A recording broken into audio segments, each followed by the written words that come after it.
بسم الله الرحمن الرحيم الحمد لله رب العالمين الحمد لله حمدا كثيرا طيبا مباركا فيه وأشهد أن لا إله إلا الله وحده لا شريك له وأشهد أن محمدا عبده ورسوله وصفيه صلوات الله وسلامه عليه وعلى آله وأصحابه أجمعين أما بعد. So tonight, inshallah, we're going to speak about an increase in a rak'ah, and also actions in salah. And what is included, we mean actions that happen in salah from actions that are not from the actions of salah, which are movements and also eating and drinking in salah. So actually, before we start with these masail of tonight, there's one more that connects to our previous lesson, and then there's one more that the fuqaha mentioned in Rawd al-Murbi' about Sajdah Sahu. Thereafter we're going to start with an extra rak'ah. So the mas'ala, last time we spoke about a masbooq, coming late, a person missing a rak'ah plus, and then he joins the imam, and we spoke about the extra rak'ah. We spoke about him joining the imam in the extra rak'ah, and whether he can and whether it counts. Whether it counts as in, does the start of the salah become valid? Thereafter, does the rak'ah become valid? And the two situations there. Now, but there's two other things connected to it that I forgot to mention. And number one, it is we spoke about a person joining the imam in the extra rak'ah. So there's two other situations. There's either he joins the imam before the extra rak'ah, and the last one is he joins the imam after the extra rak'ah. So let's start with the first one first, and that is joining the imam before the extra rak'ah. So that would mean, for example, in a 4 rak'ah or 4 raka'aat salah, the person joins the imam in the 4th rak'ah. That would be perfectly fine and valid. Then when the imam stands up for the 5th, which is the extra rak'ah, in this case the ma'moom will most likely know it's extra, or if he doesn't know it's extra, the same rules apply that we mentioned the last time. But the salah will be fine. That first rak'ah that he caught, which is the last rak'ah of the imam, in our example this is the 4th rak'ah, that will be fine. The question would be now if he knows the 5th rak'ah is extra, and that would be easier for him to know because he'd be sitting there as the imam gets up, or he'll be right there and the people will be saying subhanallah or trying to inform the imam in one way or another that it's an extra rak'ah. In which case, the rules that we're going to mention in the upcoming lesson about correcting the imam, then that will apply there. But it's important to know it now and then just connect the two. And then the last situation is, can he then join the imam? Let's say the ma'moom, this masbooq, comes and joins the imam after the extra rak'ah. So that means either he comes and the imam is, let's say in tashahhud, he's already performed the extra rak'ah, or he's there during the extra rak'ah, he knows it's an extra rak'ah, so he waits for the imam to complete this extra rak'ah, meaning go finish the second sajdah, then the entire rak'ah is complete, then can he join the imam? So the answer would be, in a situation, yes he can, and in a situation, no he can't. In a situation, no he can't, and in a situation, yes he can. When? And that is going to connect to our upcoming lesson. Because some of the fuqaha, some of the mashayikh actually mentioned the example and mentioned this, and they said the person waits until the imam gets into sitting. So that means the extra rak'ah is completed. But the way the fuqaha mentioned, it would seem, and Allah Azza wa Jal knows best, that it links to the validity of the imam's salah. Because when the imam goes up for the extra rak'ah, there's a situation when the imam's salah becomes invalid. If the imam's salah becomes invalid, then the ma'moom, the masbooq now we're speaking of, joining the imam in the invalid sitting, that would mean the ma'moom, this masbooq, cannot join. And if it happens to be that the imam's salah is still valid. Why? Because an extra rak'ah at times does not invalidate the salah, as we're going to see in a few moments. So in that case, when the imam's salah is still valid, the ma'moom can join the imam. The ma'moom can join the imam after the extra rak'ah, in the case where he knows this is an extra rak'ah. So with that, we've covered the masail connected to a masbooq. What does he do if he catches the imam in an extra rak'ah? And we spoke of the two opinions there, and we built the masail connected to it, and the three situations, we completed all three now. Thereafter, going back to our masail, they mention, the Hanbali fuqaha in this book specifically, they mention this mas'ala here. In many other books they don't mention it. So they say, وَإِنْ قَامَ فِيهَا أَوْ سَجَدَ إِكْرَامًا لِإِنسَانٍ بَطَلَتْ. So here they're speaking about an increase in a sajda in salah or an increase in a standing in salah. So they're trying to point out that if a person were to be in salah, let's say he's sitting in salah, and someone were to come towards him and he were to stand up for that person, وَإِنْ قَامَ فِيهَا أَوْ سَجَدَ إِكْرَامًا, and he were to stand up for that person out of respect and to honor that person. Because it's common sometimes a person is sitting and somebody else close to them or elderly comes to greet them, then a person stands up. A person stands up. So we're not going to speak on the rule of those things. We're going to keep it to Sajdah Sahu as much as possible, and what the fuqaha mention in these books as much as possible, in these chapters as much as possible. So, but we're just going to mention the rule that they mention with regards to Sajdah Sahu. They say here, the person, if he were to do so, if he were to stand up out of respect to this person coming towards him, obviously beyond his sutra, then this would invalidate the salah because it's an increase in the salah. The same thing they say if a person were to do sajdah to another person, but they say ikraman, out of respect. If it was out of ibadah or something, it would be shirk, but they say out of respect. That doesn't indicate it's permissible to do sajdah out of respect, but does it take a person out of Islam? So it could be a thing that has some scope in Islam in the sense that it doesn't take you out of Islam. We're not speaking on the rule of that, but they're saying if a person were to do so in salah, if a person were to do so in salah, then the salah would be invalid. The salah would be invalid because he's increased a sajdah.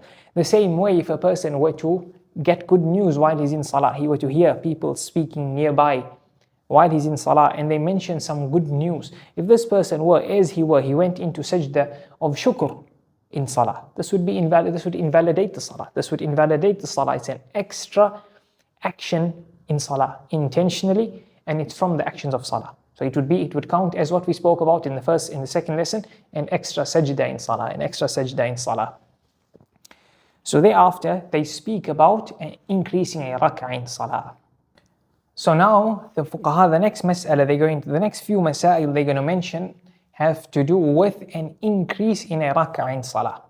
So first we have to understand that they're going to speak on an increase in two types of salah. In terms of increasing a rak'ah, there's two types of salah. The first type is where the salah has a specific number of raka'aat. You cannot increase more than that. You cannot increase more than that or decrease. There's a specific number of raka'aat. Like what? Like the fard salah. Dhuhr is 4. Dhuhr is 4. You can't make it 5, you can't make it 3. Same with Asr, same with Maghrib, same with Isha. The same thing with Sunnah Mu'akkada. For example, the Sunnah Mu'akkada, most of them, they are specific. After Maghrib, you're going to pray 2. It can't be 3, it can't be 4, it can't be 1. After Dhuhr, you pray 2. Before Dhuhr, you either pray 4 or you either pray 2. You can't make the 2 into 3. Could you make 2 into 4, for example? That's a separate mas'ala. That's a separate mas'ala, but it wouldn't apply, for example, to the Hanbali madhab, because the Hanbali madhab, they say before Dhuhr, you pray 2 raka'at. The second opinion, which is Ibn Taymiyyah's opinion, you pray 4 raka'at. But their madhab, that the Sunnah Mu'akkada is 2 raka'at. So that question doesn't come into the Hanbali madhab in the first place. Before Fajr, you pray 2 raka'at. The only one question would be witr. But the last rak'ah of witr is 1. 1 witr is extra. So it's 2, 1. So it's 3. But it can also become into 3. It can also become into 5. It can also become into 7. So we're going to touch on witr separately. So that's the first type of an increase, the first type of salah with regards to raka'at. You can't increase, you can't decrease.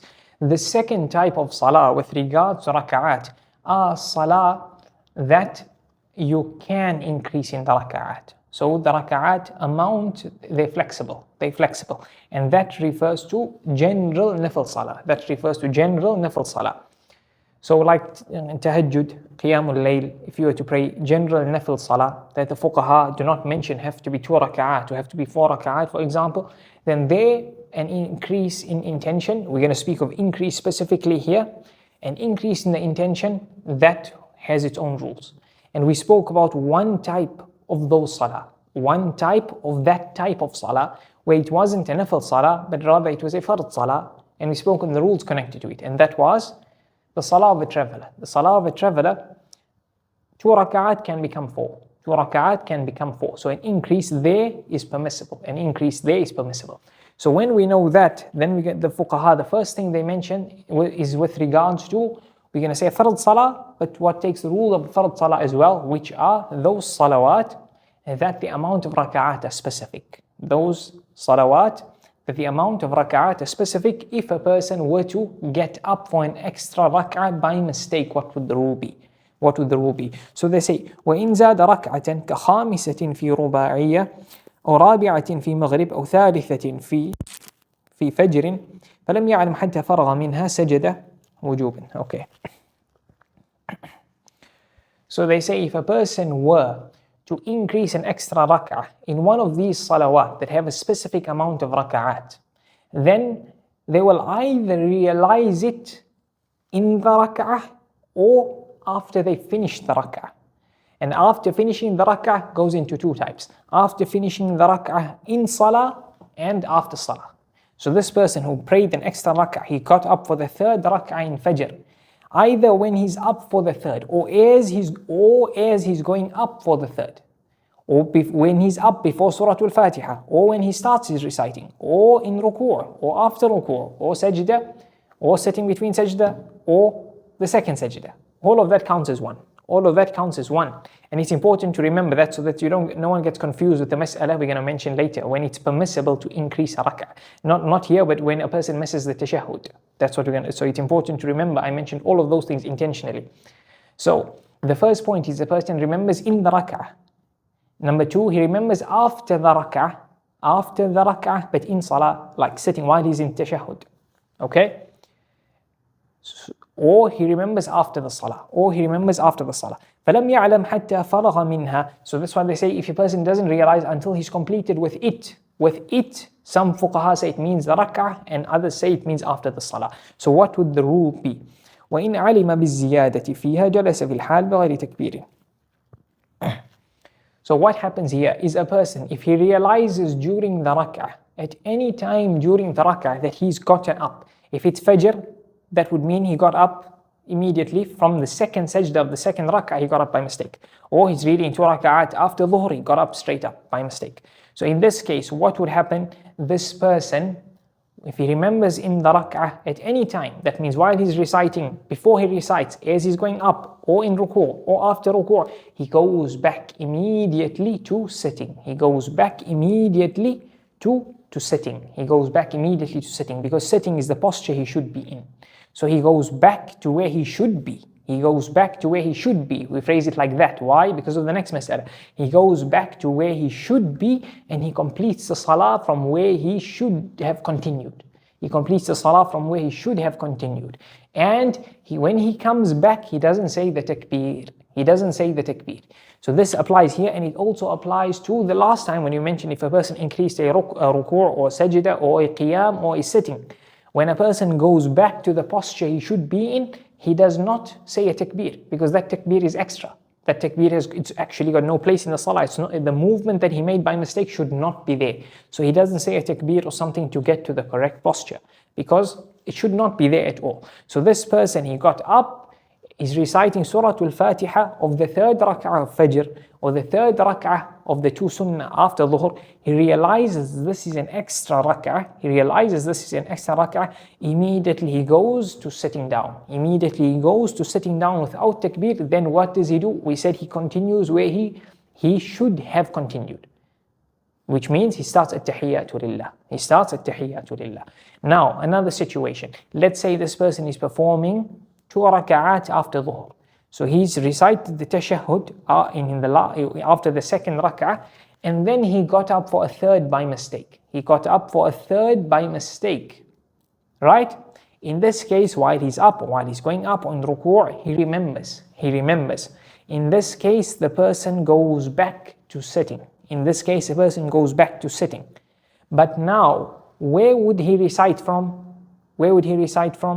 We said the person, when he goes back to the posture that he should have been in, he continues from where he should have continued. So in this example, this person recited at-tahiyyatu lillah already. Therefore, what he would have done had he not made the mistake is start his salah and salam on Rasulullah sallallahu alayhi wasallam. So now when he goes back without the takbir, and then he starts immediately Allahumma salli ala Muhammad. That's what he does. He starts immediately. And if it so happened that he said the salah and salam on Rasulullah sallallahu alayhi wasallam, then he stood up, and then he realized, then he comes back sitting without the takbir, and then he starts his dua. And then salam. So this would happen if a person realized in ruku' and then he goes back to sitting. The only situation would be where he goes back to, where he realizes he prayed an extra rak'ah in sitting. In that case, he doesn't do anything because he came back to the correct posture. And he realized his extra rak'ah after the rak'ah was done. So in this case, once he reached sitting, then it's over. What would the difference be between realizing he prayed an extra rak'ah after the rak'ah but before the salam, and realizing after the rak'ah but after the salam? The difference would be regarding Sajdah Sahu. Sajdah Sahu in both cases would be wajibah. It would be wajibah. Why? Because if a person were to increase the salah, this rak'ah intentionally, or a posture intentionally, it would break the salah. So what's the ruling on this Sajdah Sahu? It's wajibah. But the Sajdah Sahu would happen before the salam. Now at the end of the chapter we're going to speak, at times, most of the time Sajdah Sahu is going to be before the salam, but there's two situations where Sajdah Sahu happens after the salam. But that's based on mustahab. We're going to phrase it like that for now. Preferable. Sajdah Sahu can happen before or after the salam. It doesn't matter. It doesn't matter in terms of affecting the salah and in terms of it being wajib. So therefore, if a person realized after the rak'ah or during the rak'ah, but before the salam, when he completes his at-tahiyyatu lillah, Allahumma salli ala Muhammad, and his dua, then he'll go into sajdah, then he'll come up, and then according to the madhab, he'll start it at-tahiyyatu again, and then his salah on Rasulullah sallallahu alayhi wasallam, then his dua, then his salam. And if he realized after, if he realized in salah, then after he completes his at-tahiyyatu lillah, Allahumma salli ala Muhammad, and the dua, then he'll go into sajdah, and then Allahu Akbar from the second sajdah, and he'll do the salam. So here the sajdah would happen before the salam, and if he remembered after the salah, and it wasn't a long period, then in this case he'd do Sajdah Sahu, and then he'll set up at-tahiyyatu lillah again, Allahumma salli ala Muhammad again, dua again, and salam again. So that would be the difference. And as we see in all the cases, the salah will be valid. Therefore, again, the imam praying an extra rak'ah, for example, the rak'ah will be invalid, but there could be a situation where the salah is valid. So this is what with regards to increasing a rak'ah in salah, when a salah has a specific amount and it cannot be increased or decreased. And the fact a person did tashahhud, then he stood up, and then he realized, then he came and said the salah and salam on Rasulullah sallallahu alayhi wasallam, that means there was a gap. There was a period of time between the salah, the tashahhud, and Allahumma salli ala Muhammad. That's okay in this case. Meaning they do not have to be right after each other. It's not a stipulation. And based on that, the fact that he realized his mistake and he sits down, he'll just continue from Allahumma salli ala Muhammad. If it was a stipulation that the tahiyyatu lillah and Allahumma salli ala Muhammad had to be after each other, then when he realized his mistake, he'd have to sit down and start at tahiyyatu lillah again. So that's important to know, just to build the fiqh. But the mas'ala is quite simple. When he sits down, he comes back and completes from where he would have completed and continued had he not made the mistake. Irrespective which point the person remembered his mistake in. Meaning his increase in salah in.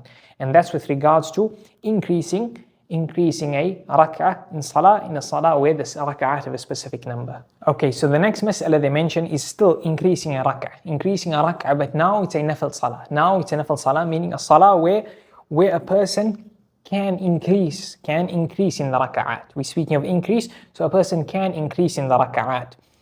So increasing in the raka'aat, they divide it into a couple of categories. Number one, it would be increasing a rak'ah in the day and increasing a rak'ah in the night. Meaning, in the salah that a person performs in the day, and in the salah a person performs in the night.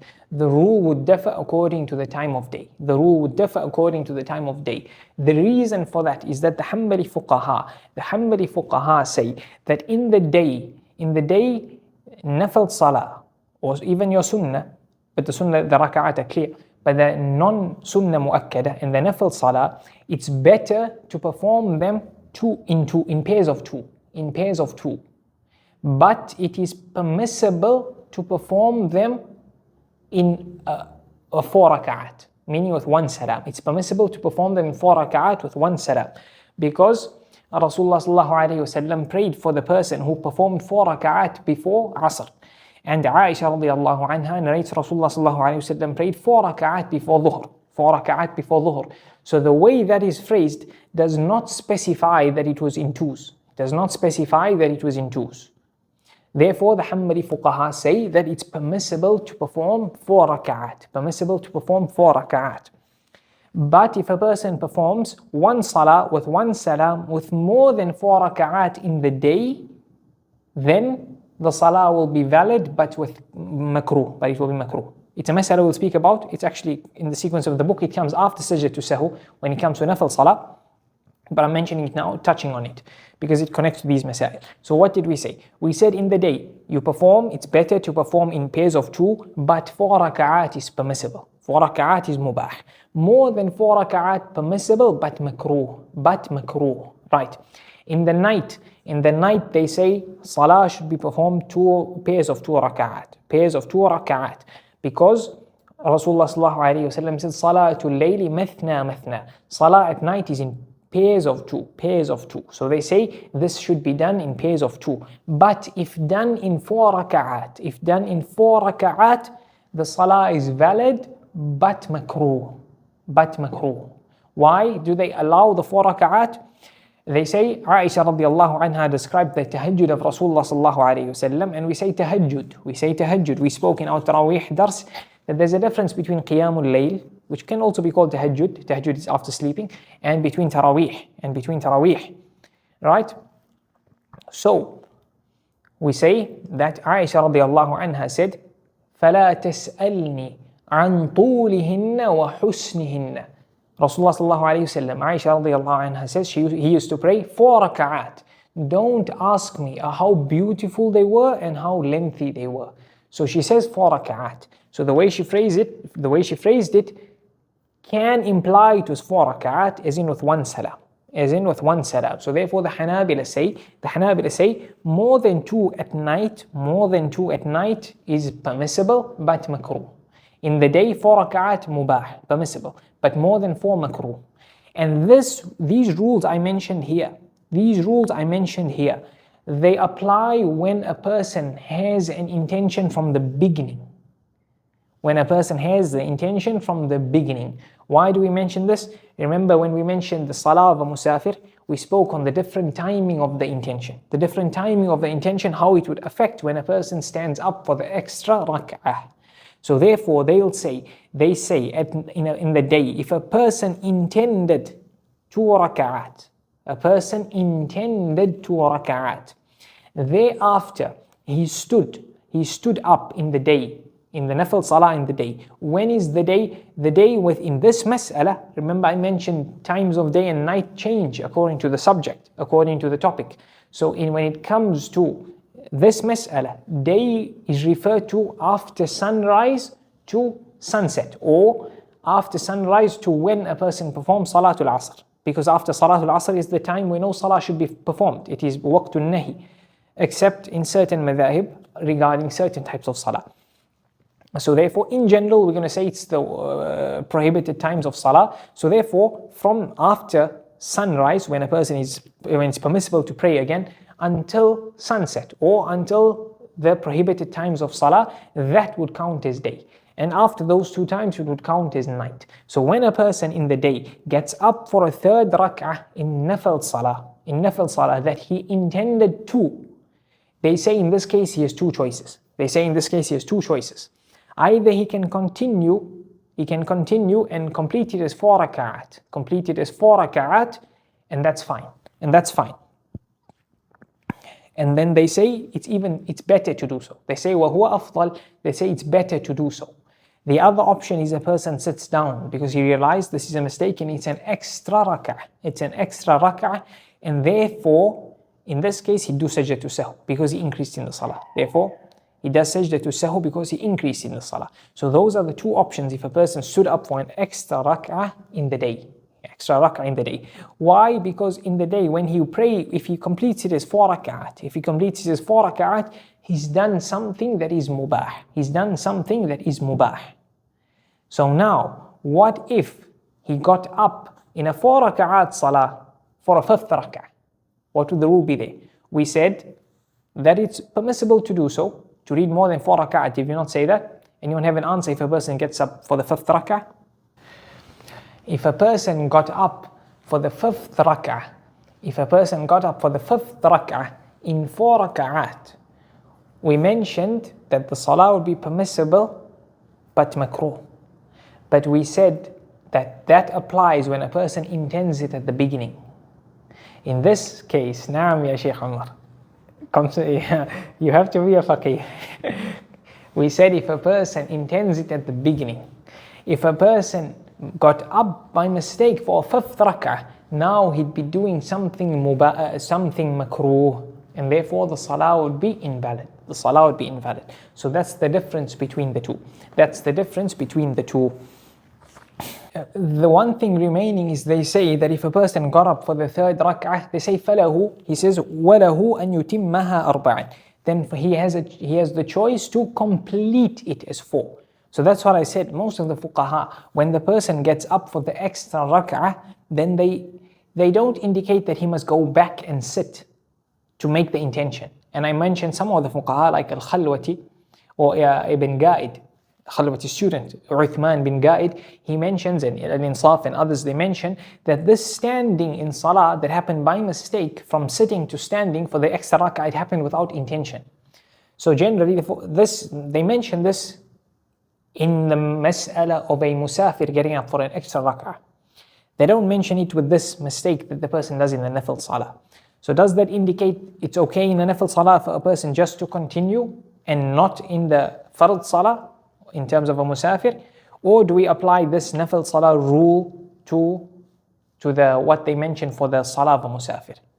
Allahu a'lam. I'm not sure what the fuqaha mean there exactly, which to apply. The only thing there is that if we were to use assistance from another madhab, and that is the Shafi'i madhab, as I've mentioned before, the Hanbali fuqaha say, if they don't have a mas'ala in their books, then you go to the Shafi'i madhab.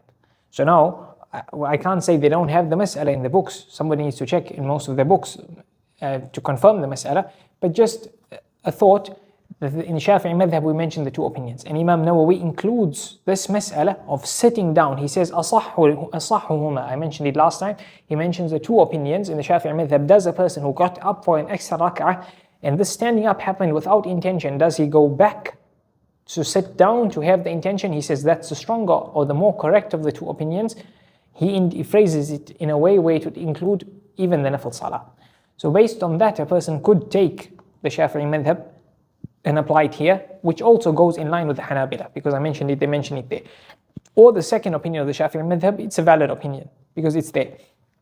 And it's the way the Hanbali fuqaha phrase it. Many of them phrase it, they say he completes. They don't say he goes back to sit down and then re-stands up with the intention.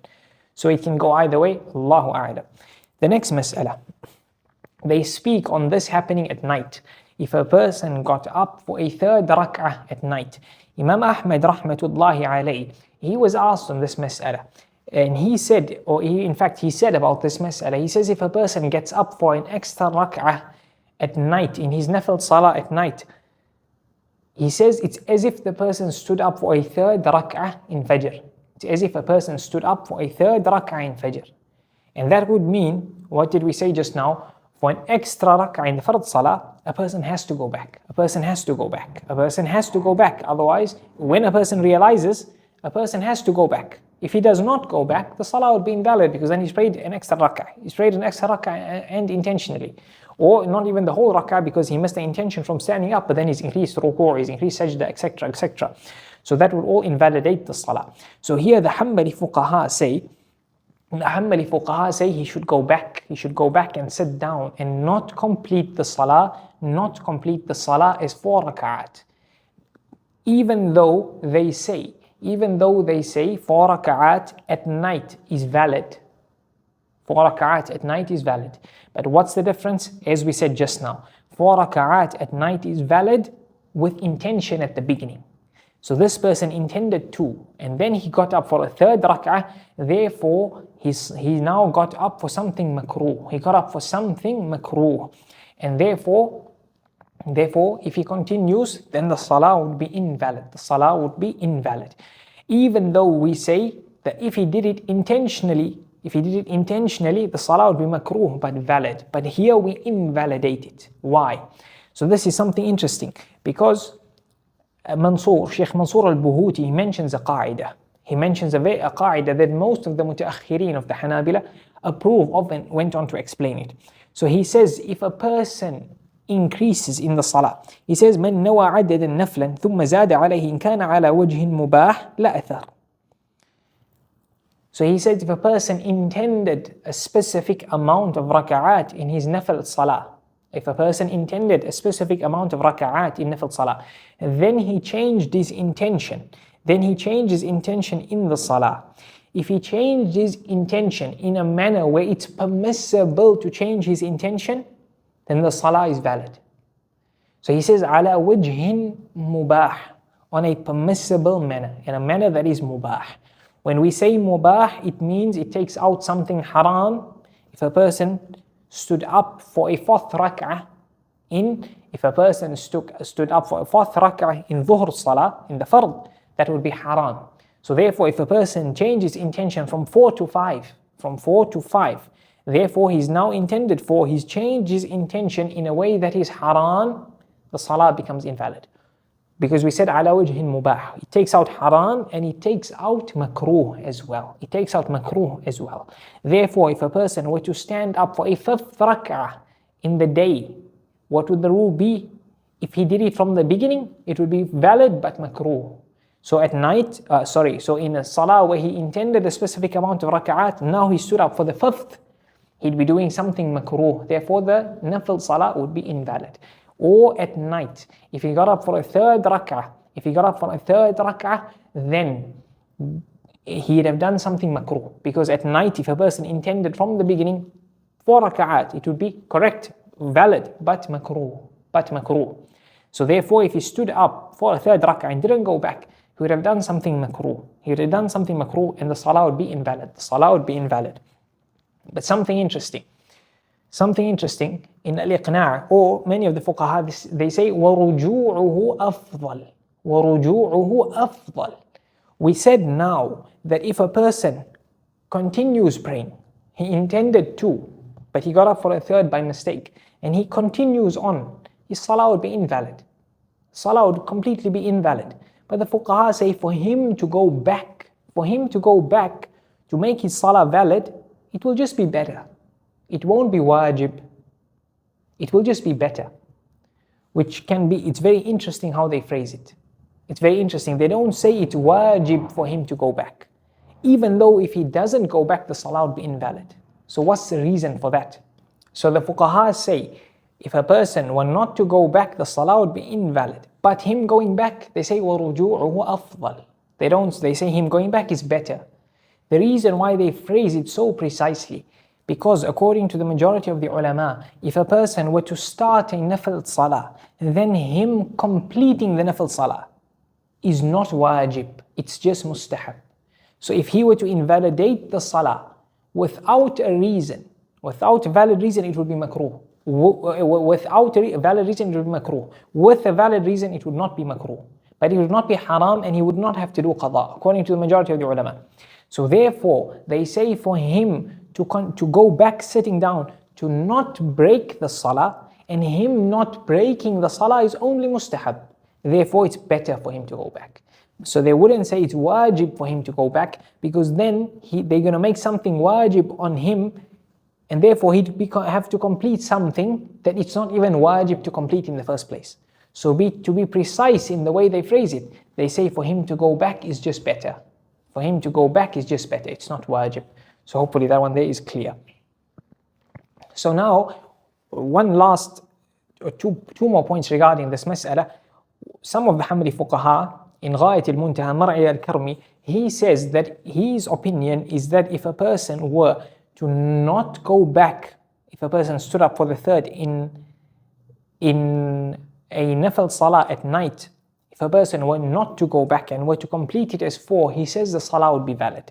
He says it's better to go back, but if a person were not to go back, the salah would be valid. Similar to the day, except in the day they say to complete it as 4 is better. Completing it as 4 is better. Here completing it as 2 is better, but completing it as 4 would not invalidate the salah. So in saying this, let's give a practical example that happens, can relatively happen often, and that is Salatul Taraweeh. Salatul Taraweeh. If the imam got up for a third rak'ah by mistake, what would the rule be here? So looking at this mas'ala, we can look at it from a few angles if we want, for the sake of fiqh. Number one, it's an extra rak'ah. He's getting up for an extra rak'ah in a non-farad salah, and it's at night. So we mentioned the rule there. Okay? And we can also look at it from another angle. And that is Salatul Taraweeh. It's a nafil salah, meaning it's not an obligatory salah, but the fuqaha mention it should be done in pairs of 2 raka'at. And we mentioned it. It's done 2, 2, 2. It's done 2 salam, 2 salam. So they specify it must be done in 2 raka'at. Therefore, it falls under the non-farad salah, but that have a specific number of raka'at. Therefore, if a person were to stand up for a third rak'ah, one could say on both opinions, whether we look at it the way I looked at it in the second way or the way I looked at it in the first way, it's the same thing. Because he stands up, he has to go back down. If he does not go back down, then the salah becomes invalid. If he realized, then the salah becomes invalid. And that is right. So that means the person got up for the third rak'ah. He starts reciting, he recites, then he realizes it's an extra rak'ah. In this case, what should happen? He should sit down immediately. Or in ruku', he realized this is a third rak'ah in his taraweeh. He sits down and then he completes his at-tahiyyatu lillah wa salli ala Muhammad dua. He does Sajdah Sahu and then he does salam. And then when he gets up for the next pair of 2 raka'at, he repeats the recitation of this extra rak'ah what he recited, because it's as if it wasn't there. So that's what he has to do based on both opinions. So some A'immah complete it as 4 raka'at. They realize that they've stood for a third, so let's make it 4. So here, on the madhab, this would be incorrect. Because now the person has increased 2 raka'at. If he realized after the salah, we mentioned just now, the salah is valid, he does Sajdah Sahu, and the recitation of the third rak'ah, it's as if it's not there. So he'd repeat it in the first rak'ah of his next pair. He'd completely repeat it in the next rak'ah, in the first rak'ah of his next pair. But there's one more thing a person could say. Let's say I completed the salah as 4 rak'at based on this opinion of Mar'i al-Karmi. And that's where the difference comes in. Whether we analyze it as is it an increase in the salah at night, where here Sahib al-Muntaha, Ghayat al-Muntaha, Mar'i al-Karmi, he says it's permissible to complete it as 4. So that means would what the imam did, if he completed it as 4, be correct or not? The answer would be is that it's not correct. Because Mar'i al-Karmi, he's speaking about a nafil salah that doesn't have a specific amount of rak'at. So to analyze it in that way would not be correct either. What you have to analyze it is in the way of a salah that has specific rak'at. Because they say taraweeh is done 2 rak'ah by 2 rak'ah. So therefore, on the way the Hanbali fuqaha say, that in this case a person has to go back when he realizes his mistake, or if he has not realized it after the salah or after he's completed the rak'ah, then Sajdah Sahu, and that extra rak'ah gets cancelled out. So he does not complete it as 4.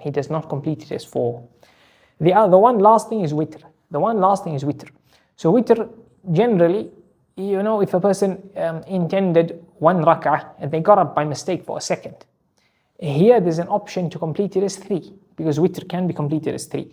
So some of the ulama mentioned that witr is specific. So 1 is 1. If you intended 1, or if you intended 3 and you got up for a 4th, sit down, same thing, like that.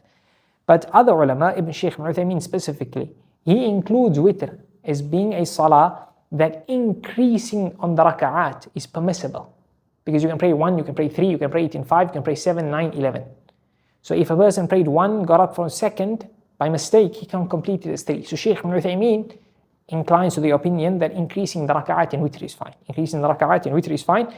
And others, based on they say based on how the madhab phrases witr, you don't increase. Once you realize the second rak'ah, you go sit down. You go sit down. So with that, we've completed most of the masail with regards to an extra rak'ah. We ask Allah Azza wa Jal to teach us that which benefits us and benefit us with that which He teaches us. سبحانك اللهم وبحمدك أشهد أن لا إله إلا أنت أستغفرك وأتوب إليك وصلى الله وسلم وبارك على نبينا محمد وعلى آله وأصحابه أجمعين والحمد لله رب العالمين.